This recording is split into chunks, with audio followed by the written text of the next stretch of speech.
Welcome to Vaishnavi classes. प्यारे बच्चों, Vaishnavi classes में आप सबका फिर से स्वागत है। आज हम आपके सामने इंटरमीडिएट से रिलेटेड एक चैप्टर ट्रांसफॉर्मेशन लेकर आए हैं। ट्रांसफॉर्मेशन का मतलब होता है रूप परिवर्तन। और जैसे कि आप यहाँ हेडिंग देख रहे होंगे, ट्रांसफॉर्मेशन ऑफ सेंटेंस, इसमें हम पढ़ेंगे किसी भी सेंटेंस को ट्रांसफॉर्म हम कैसे करते हैं, इसके बारे में हम पढ़ेंगे।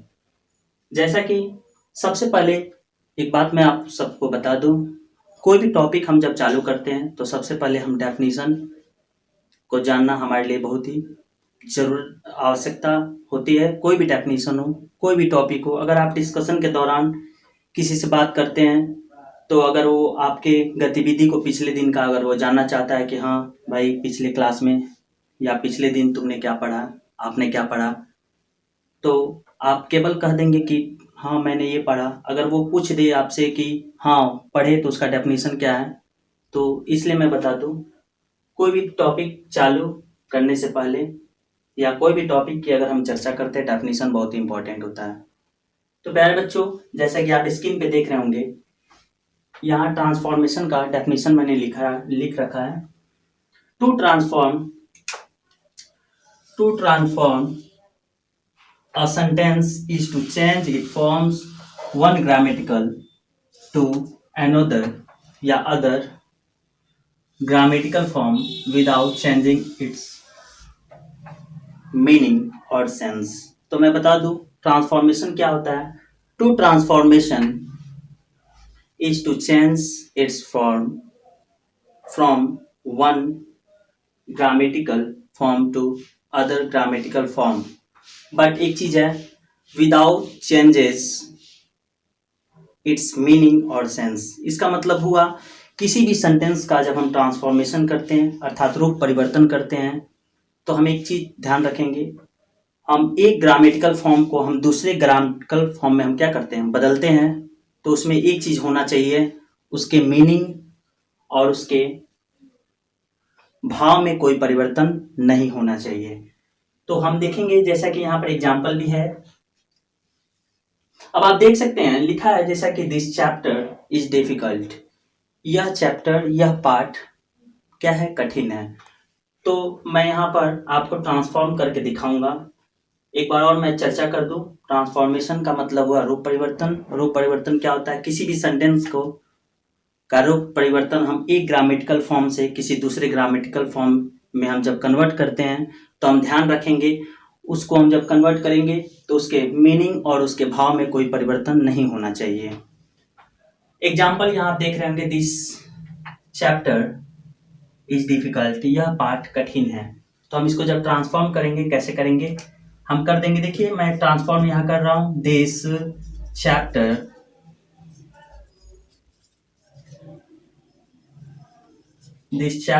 Is not easy. अभी डियर स्टूडेंट्स, आप जैसा कि समझ रहे होंगे, यहाँ पर सर आपने डिफिकल्ट को यहाँ पर इजी में चेंज कर दिया। तो मैं बता दूं, डिफिकल्ट को हम इजी में भी कन्वर्ट हम करते हैं। हम ट्रांसफॉर्म जब करते हैं तो उसमें केवल नॉट का प्रयोग केवल नेगेटिव ही सेंस में देकर ही हम नहीं बदलते हैं, हम एडजेक्टिव्स का भी सहारा लेते हैं। एडजेक्टिव्स का हम नेगेटिव भी करके हम किसी भी सेंटेंस का ट्रांसफॉर्म कर देते हैं। अब आप इसका भाव अगर देखें, अगर इसका सेंस देखें, तो आप देख सकते हैं दिस चैप्टर इज डिफिकल्ट, यह पाठ कठिन है। इस सेंटेंस को अगर हम चाहे तो एक तरीके से और भी हम एक्सप्रेस कर सकते हैं, यह पाठ आसान नहीं है। बात वही है, अगर हम कह दें जैसे कि यह कलम लाल है, अगर मैं मान लीजिए कह दिया, या छोड़िए यह कलम सफेद है, तो अगर हम इसको हम एक और तरीके से अगर चेंज करें तो हम कर सकते हैं यह कलम काला नहीं है, अर्थात दिस पेन इज वाइट। एक और तरीके से हम चेंज कर सकते हैं, this pen is not black. तो वैसे ही अब जैसे कि दूसरा एग्जांपल्स मैंने यहाँ रखा है, he is too weak to walk. इसका अर्थ हुआ वह इतना कमजोर है कि ढंग तरह से या उचित तरीके से या ठीक तरह से नहीं चल सकता। तो प्यारे बच्चों, आप यहाँ देख रहे होंगे सेंटेंस में एक चीज है टू। तो मैं बता दूं, आप इसी चैप्टर में, ट्रांसफॉर्मेशन चैप्टर में आप आगे एक कंसेप्ट पढ़ेंगे जिसका नाम होगा रिमूवल टू, तो वहाँ मैं बताऊंगा आपको। अब चूंकि यहाँ पर मैंने एग्जाम्पल दे रखा है तो इसको बताना चाहूंगा मैं। टू को हम बदलते हैं सो में जब हम कन्वर्ट कर देंगे तो हम ध्यान देंगे आगे का क्या प्रोसेस है, आप एग्जाम्पल के थ्रू यहाँ समझ सकते हैं। जैसे ही इज, टू को बदल देंगे सो में कन्वर्ट किया, उसके बाद वीक, ही इज, टू को मैंने बदल दिया सो में, वीक। अब यहाँ से ये कंसेप्ट जो है इसको चेंज करने से पूर्व कुछ कंसेप्ट है उसको हम जानेंगे, जैसे कि दैट को हम यहाँ यूज करेंगे, दैट, फिर ही कैनॉट वॉक प्रॉपरली।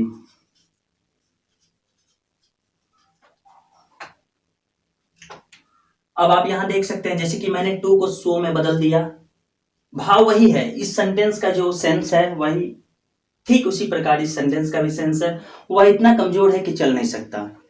अब देखिए यहां समझ सकते हैं ही इज सो वीक, वह इतना कमजोर है, दैट कि he can not work properly, कि वह उचित तरीके से, ठीक तरीके से, ढंग तरह से चल नहीं सकता। तो मैं स्टूडेंट्स मैं चाहूंगा कि आप इस वीडियो को अंत तक देखें, और मैं 100% कह रहा हूं, विश्वास आपको दिला रहा हूं, आप ट्रांसफॉर्मेशन करना चालू कर देंगे। चूंकि यह इंटरमीडिएट से रिलेटिव चैप्टर है और बिगिनर्स के लिए जो आज तक ट्रांसफॉर्मेशन नहीं पढ़े हैं, अगर इस वीडियो को आप अंत तक देखें तो मेरा मानना है, मेरा विश्वास है कि आप ट्रांसफॉर्मेशन करना आरंभ कर देंगे। बेसिकली बिगिनर्स के लिए तो बहुत ही इंपॉर्टेंट है, तो आप अंत तक इस वीडियो को देखें। अब जैसा कि मैंने यहाँ हेडिंग बनाया, सम कॉमन रूल्स और facts of simple sentence of transformation, कुछ सामान्य रूल्स, नियम और फैक्ट, तथ्य, सिंपल सेंटेंस मतलब साधारण, ट्रांसफॉर्मेशन मतलब होता है रूप परिवर्तन, मतलब साधारण सेंटेंसेस का कुछ सामान्य नियम और तथ्य हम देखेंगे। जैसे कि मैंने यहाँ पॉइंट्स और हिंट्स डाला है, आप इसको मैं स्टेप वाइज ही लेके चल रहा हूँ, आप आसानी से समझेंगे। जैसा कि अगर कोई भी सेंटेंस अगर असर्टिव में दिया गया हो, अफर्मेटिव अगर हो, तो जब हम इसको ट्रांसफॉर्म करेंगे तो हम इंट्रोगेटिव, इट्स मीन इंटरोगेटिव और नेगेटिव में हम क्या करेंगे, कन्वर्ट करेंगे। देखते हैं, जैसा कि एक एग्जांपल यहाँ लिखा है, लव इज ब्लाइंड, प्यार अंधा होता है। अगर हम इसको हम ट्रांसफॉर्म कर रहे हैं तो आप देख सकते हैं ये जो सेंटेंस है ये आपका असर्टिव सेंटेंस है, एक अफर्मेटिव सेंटेंस है। अगर इसको ट्रांसफॉर्म आप कर रहे हैं तो इंटरोगेटिव नेगेटिव में बदलेंगे। तो मैं बता दूं, आप अगर इंट्रोगेटिव में इसको अगर चेंज आप कर रहे हैं तो मैंने यहाँ पर एक नोट्स लिख के रखा है। जैसा कि असर्टिव से अगर इंट्रोगेटिव आप अगर बना रहे हो, तो अगर सेंटेंस में अगर हेल्पिंग वर्ब दिया गया हो तो आपको कोई प्रॉब्लम नहीं होगा, उस हेल्पिंग वर्ब को सब्जेक्ट के पहले करके इंटरोगेटिव सेंटेंस को बना देंगे। अगर बाय द वे उस सेंटेंस में अगर हेल्पिंग वर्ब ना दिया हो तो आप टेंस का भी कुछ सहारा लेंगे। अगर उस टेंस के सेंस को समझकर आप अकॉर्डिंग, अगर प्रेजेंट इंडेफिनिट हो तो आप डू डज का इस्तेमाल करेंगे। डू का प्रयोग कब करेंगे, यदि सेंटेंस का जो सेंटेंस का सब्जेक्ट जो है वह अगर सिंगुलर होगा तो आप डज का प्रयोग करेंगे, अगर प्लूरल होगा तो डू का प्रयोग करेंगे।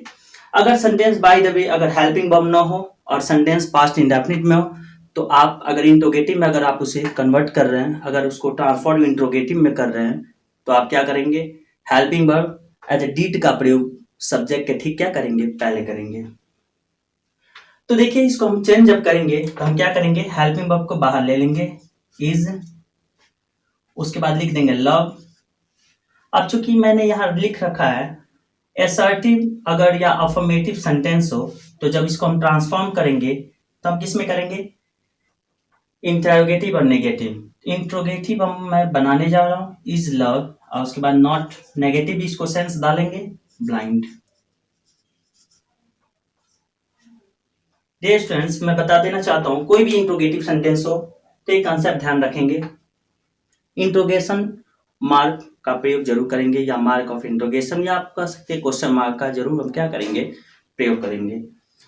अब ठीक इस सेंटेंस के अकॉर्डिंग आप इसको भी आप समझ सकते हैं, आप कर भी सकते हो। जैसा कि ये सेंटेंस लिखा है, Tansen was a great musician, Tansen एक महान संगीतज्ञ थे। तो मैं बता दूं, इस सेंटेंस को अगर आप इंटेरोगेटिव या मान लीजिए इसको ट्रांसफॉर्म कर रहे हैं, तो आप देखिए कैसे करेंगे। चूंकि ये सेंटेंस असर्टिव अफर्मेटिव में है, तो इसको हमें किस में बदलना है, इंटेरोगेटिव और नेगेटिव में। तो इंटेरोगेटिव करेंगे तो इस हेल्पिंग वर्ब को बाहर ले लेंगे। Was Tansen a great musician. आप देख सकते हैं जैसे कि दो एग्जांपल्स है। जैसे कि पहला था लव इज ब्लाइंड, प्यार अंधा होता है, उसको मैंने उसी सेंस में बदला, इज लव नॉट ब्लाइंड, क्या प्यार अंधा नहीं होता है। ठीक उसी तरह से एक और सेंटेंस है यहाँ पर, Tansen was a great musician, Tansen एक महान संगीतज्ञ थे। अगर इसको मैंने देखिए ट्रांसफॉर्म कैसे किया हूं, वॉज तानसेन, यहाँ पर देखिए चूंकि नॉट छूट गया है, नॉट चूंकि नेगेटिव में भी कन्वर्ट करना है। Was Tansen not a great musician, क्या तानसेन महान संगीतज्ञ नहीं थे। इसका मतलब ये हुआ सेंस वही है, केवल थोड़ा सा हल्का सा चेंजिंग है, कहने का जो सेंस है कुछ डिफरेंट है, लेकिन उसका भाव जो है वह एक ही जैसा है। अब आगे पॉइंट्स की तरफ हम चलेंगे। अगर कोई भी सेंटेंस असर्टिव और नेगेटिव हो, कोई भी सेंटेंस अगर असर्टिव और नेगेटिव हो, तो उसको हम इंटेरोगेटिव और अफर्मेटिव में हम चेंज कर देते हैं। देखिए कैसे, जैसे कि मैंने यहाँ पर एग्जाम्पल मैं लिखा हूं, यहाँ पर आप देख सकते हो, I shall never forget your kindness, मैं आपके दयालुता को कभी नहीं भूलूंगा। तो अगर इसको हम कन्वर्ट करते हैं, ये आपका दिया है अफर्मेटिव, या आप कह सकते हैं असर्टिव और नेगेटिव। यहाँ पे वर्ड देख रहे होंगे नेवर, नेवर मैं बता दूं ये नेगेटिव वर्ड है, तो यहाँ पर मैंने लिख भी रखा है, अगर नेवर कोई सेंटेंस में अगर दिया गया हो तो एवर में आप चेंज करेंगे। देखिए कैसे करेंगे, इसको अगर हम इंटेरोगेटिव में बदल रहे हैं, तो इंटेरोगेटिव में हम बदलते हैं तो हेल्पिंग वर्ब को क्या करते हैं, सब्जेक्ट के पहले रखते हैं। तो हम क्या कर देंगे, यहाँ पर सेल पहले ले लिया गया, उसके बाद आई, अब नेवर है तो उसको हम एवर में बदलेंगे, shall I ever forget your kindness.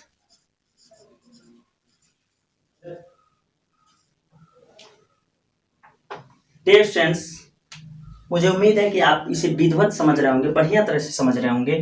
जैसे कि मैं बताया, अगर सेंटेंस असर्टिव या असर्टिव नेगेटिव हो, उसका भाव हो असर्टिव नेगेटिव हो, तो हम जब कन्वर्ट करेंगे इंटेरोगेटिव अफर्मेटिव में करेंगे। क्योंकि यहाँ पर नेवर था, नेवर को हमने एवर में बदल दिया, अफर्मेटिव बना दिया, अफर्मेटिव सेंस डाल दिया। सेंटेंस तो इंट्रोगेटिव है, बट उसमें नेगेटिव जो था वर्ड, उसको असर्टिव में हमने बदल दिया। आगे हम देखेंगे, इसी के अकॉर्डिंग आप इसे भी समझ सकते हैं, ट्राई कीजिए। देखिए इज को हमने पहले कर दिया, इज देयर, अब यहां पर फिर एक वर्ड दिया गया नो, तो मैं बता दूं, आप यहां देख सकते हैं, नो अगर किसी सेंटेंस में दिया गया हो तो उसको हम किस में कन्वर्ट करेंगे, एनी में। तो देखिए इसको हम चूंकि बदल रहे हैं, ट्रांसफॉर्म कर रहे हैं, तो इज देयर, नो को कन्वर्ट किस में कर देंगे, any. Is there any milk in the glass? Is there any milk in the glass? ये आपका ट्रांसफॉर्म हो गया। अब स्टूडेंट्स, जैसे कि आगे आप एक नोट देख रहे होंगे, असर्टिव से इंटेरोगेटिव बनाते समय हेल्पिंग वर्ब को बाहर कर लेते हैं। आपने अब तक जितने ट्रांसफॉर्म को किया उसको आप इंटेरोगेटिव में बदला, तो क्या किया आपने, हेल्पिंग वर्ब को क्या कर दिया, सब्जेक्ट के पहले जोड़ लिया। अब देखेंगे, जैसा कि आप यहाँ एक हेडिंग देख रहे होंगे, सम स्पेशल या other special rules of transformation, transformation के कुछ अन्य रूल्स के बारे में हम जानेंगे। उसमें पहला रूल मैंने लिख रखा है, यहाँ पर लिखा है, यदि किसी सेंटेंस, कोई भी सेंटेंस उसके बिगिनिंग मतलब स्टार्ट में अगर वह सेंटेंस नोबडी या नो वन से अगर स्टार्ट होता है, तो ध्यान रखेंगे जब हम इसको ट्रांसफॉर्म करेंगे तो हु से चालू करेंगे, अर्थात नोबडी नो वन को हम हु से क्या कर देंगे, हटा देंगे, मतलब हु का प्रयोग कर देंगे, तो नोबडी नो वन क्या हो जाएगा, हट जाएगा। लेकिन ध्यान रखेंगे वह सेंटेंस जब हु से जब बनेगा, वो जो हु से अगर हम उसे बना देंगे तो वह सेंटेंस का जो सेंस होगा वह अफर्मेटिव होना चाहिए। जैसा कि मैं बनाने जा रहा हूं, थोड़ा सा आप ध्यान से देखेंगे और आप वीडियो के अंत तक लगे रहें, देखते रहें, बहुत कुछ आपको मिलेगा। आगे देखते हैं। करें नोबडी चीटेड मी। अगर हम इसको ट्रांसफॉर्म करते हैं तो नोबडी को मैंने चेंज कर दिया हु में। हु यहां पर मैंने लिख दिया चीटेड मी। हु चीटेड मी, इसका भी भाव वही है। जैसे कि मैंने बोल दिया nobody cheated me, nobody beat me, किसी ने मुझे नहीं पीटा, किसी ने मुझे धोखा नहीं दिया। अगर इस सेंटेंस को ट्रांसफॉर्म कर रहे हैं हु चीटेड मी, किसने मुझे ठगा, हु चीटेड मी, किसने मुझे ठगा, किसने मुझे धोखा दिया, भाव वही है। अगर आप चाहें इसको, ये तो ट्रांसफॉर्म हुआ अकॉर्डिंग टू ट्रांसफॉर्मेशन के अकॉर्डिंग। अगर आप टेंस के अकॉर्डिंग भी अगर इसे चेंज करना चाहते हैं तो आप चेंज कर सकते हैं। जैसा कि आप इसको चेंज कर सकते हैं, जैसे कि ये सेंटेंस का भाव समझिए। पहले सेंटेंस किस में है, पास्ट इंडेफिनिट में है। तो पास्ट इंडेफिनिट क्या कहता है, subject plus V2। V2 verb का सेकेंड फॉर्म होता है। जब इंटरोगेटिव या नेगेटिव में हम लेते हैं तो एक वर्ड डिड का इस्तेमाल करते हैं। तो यहाँ हम डिड का भी प्रयोग करके हम यूज कर सकते हैं। आप चाहें तो आप ऐसे भी कर सकते हैं, डिड। अब यहां लिखा है नोबडी, तो मैं बता दूं स्टूडेंट्स, थोड़ा सा ध्यान से देखेंगे आप। जैसे कि मैंने यहां लिख भी रखा है नो अगर हो तो एनी में हम बदलेंगे। तो नोबडी है तो ये भी बदल जाएगा एनीबडी में। तो आप यहां पर यूज कर सकते हैं डिड एनीबडी चीट मी। हाँ, शायद आप यहाँ सोच रहे होंगे सर यहाँ पर चीटेड था तो आप यहाँ पर चीट क्यों आप लिख दिए। तो मैं बता दूं ये सेंटेंस आपका है पास्ट इंडेफिनिट में। अब पास्ट इंडेफिनिट के अफर्मेटिव हो या नेगेटिव सेंटेंस हो उसमें हम डिड का इस्तेमाल करते हैं। अगर बेसिकली वह इंटरोगेटिव सेंटेंस हो तो डिड को हम सब्जेक्ट के पहले रख देते हैं। और चूंकि यहाँ पर सब्जेक्ट क्या था, नोबडी था, तो उसमें एक शब्द था नो, उसके बाद बडी जुड़ा था। तो नो को हमने किसमें, जैसे कि मैं लिखा भी हूं और बता भी रहा हूं कि अगर नो अगर दिया गया हो तो उसे हम एनी कर देंगे। अगर नोबडी किसी व्यक्ति से अगर इंडेफिनिट सब्जेक्ट होता है नोबडी, जैसे कि nobody nobody no one, somebody someone, everybody everyone, none all, ये सब इंडेफिनिट सब्जेक्ट होते हैं। तो चूंकि नोबडी मैं बोला किसी व्यक्ति से ही रिलेटिव ये वर्ड है, नोबडी कोई नहीं। अगर उसे हम एनी करते एनीबडी तो हो गया यहाँ पर कोई। तो आप देख सकते हो यहाँ पर दो तरीके से इसको बदला गया है। नोबडी चीटेड मी, तो आप अगर हु का इस्तेमाल करते हैं तो हु करके इसको पॉजिटिव ही सेंस हम रखेंगे। हु चीटेड मी, किसने मुझे धोखा दिया।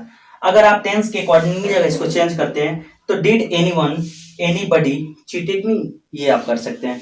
अब आप देख सकते हैं नेक्स्ट रूल यहाँ है। देखिए नेक्स्ट रूल इससे हु से रिलेटिव, आई मीन ये इंडेफिनिट सब्जेक्ट्स के से रिलेटिव क्या होता है उसके बारे में हम देखेंगे। जैसे कि यदि कोई सेंटेंस एवरीबडी या एवरीवन से अगर स्टार्ट हो तो आप उसे जब ट्रांसफॉर्म करेंगे तो हु से स्टार्ट करेंगे। तो हु से तो स्टार्ट आपने किया, मान लीजिए कर दिए, तो हु के बाद वाले सेंटेंस में निगेटिव भाव सेंस जरूर आप इन्वॉल्व करेंगे। जैसा कि आपने यहां भी देखा हु में, लेकिन यहां पॉजिटिव सेंस था। यहाँ पर चूंकि इसको दूसरे तरीके से आपने अभी बदला, तो इसको नो था तो इसको एनी डाल के पॉजिटिव कर दिया। तो यहाँ ध्यान देखेंगे, यहाँ पर अगर हु से अगर आप इसको बनाते हैं तो हु से बनाएंगे तो नेगेटिव सेंस होगा। देखिए कैसे बदला जाएगा। एवरीवन नोज हिम, हर कोई उसे जानता है। तो आप इसको कन्वर्ट कर सकते हैं who does not know him. अब थोड़ा सा ध्यान देंगे, यहां पर हु एक शब्द है, उसके बाद मैंने डज नॉट का प्रयोग किया। तो मैं बता दूं ये सेंटेंस एवरीबडी नोज हिम ये प्रेजेंट इंडेफिनिट से रिलेटिव है। और प्रेजेंट इंडेफिनिट कहता है अगर सेंटेंस को अगर नेगेटिव बनाना हो तो हेल्पिंग वर्ब डू और डज का प्रयोग जरूर करेंगे। अगर वो संजोग से या मान लिए बाय द वे अगर वो सब्जेक्ट अगर सिंगुलर हो तो हम डज नॉट का प्रयोग करेंगे। अगर प्लूरल हो तो हम क्या करेंगे, डू नॉट का प्रयोग करेंगे। चूंकि हु एक ऐसा वर्ड है जो सिंगुलर भी होता है, प्लूरल भी होता है, लेकिन भाव कुछ अलग होता है। हु भी एक इंडेफिनिट ही सब्जेक्ट होता है। एज ए किसी भी सेंटेंस पे वह सब्जेक्ट जैसा ही व्यवहार करता है। जैसा कि हु का अर्थ कौन भी होता है, हु का अर्थ कौन कौन भी होता है। अगर कौन कौन का अगर सेंस से अगर आप इसे बनाते हो तो आप यहां पर क्या कर देंगे, डू। जैसे कि यहां लिखा है who does not know him, who does not know him, उसे कौन नहीं जानता। अगर हिंदी में बोलना है, अगर बोला जाए तो कहा जा सकता है कि उसे कौन कौन नहीं जानता है, तो आप कह सकते हैं who do not know him. तो वहां पर हु का अर्थ कुछ डिफरेंट हुआ, यहाँ पर कुछ डिफरेंट। आप थोड़ा सा ध्यान देंगे, ये चूंकि आपने ट्रांसफॉर्म के अकॉर्डिंग किया, अगर टेंस के अकॉर्डिंग करेंगे तो आप कैसे इसको भाव डालेंगे वह देखेंगे। आप चाहें तो आप इसको लिख सकते हैं। अब चूंकि इंडेफिनिट प्रेजेंट इंडेफिनिट है तो हम क्या लेंगे, हेल्पिंग वर्ब डज। इंटरोगेटिव में बदल रहे हैं, does everyone not know him. अब इसका अर्थ क्या हुआ, क्या हर कोई उसे नहीं जानता है, सेंस वही है। ये आपने सिंपल वे में चेंज किया और ये ट्रांसफॉर्मेशन वे में चेंज किया, सेंस में दोनों सही होता है। अब ये लास्ट एग्जांपल है, इसको भी हम देख लेते हैं। आप इसके अकॉर्डिंग आप चाहें तो इसको कन्वर्ट कर सकते हैं। जैसे कि लिखा है यहाँ पर everybody likes to be become great, हर कोई महान बनना चाहता है। बात सच भी है, एवरीवन या everybody likes to be great, हर कोई महान बनना चाहता है। अगर इसको हम कन्वर्ट करें तो कैसे करेंगे, हु का प्रयोग तो करेंगे लेकिन हु के बाद नेगेटिव सेंस डालेंगे और ये इंडेफिनिट में है तो आप यूज कर सकते हैं who does not like to become great. या आप इसे एक और तरीके से एक्सप्रेस कर सकते हैं,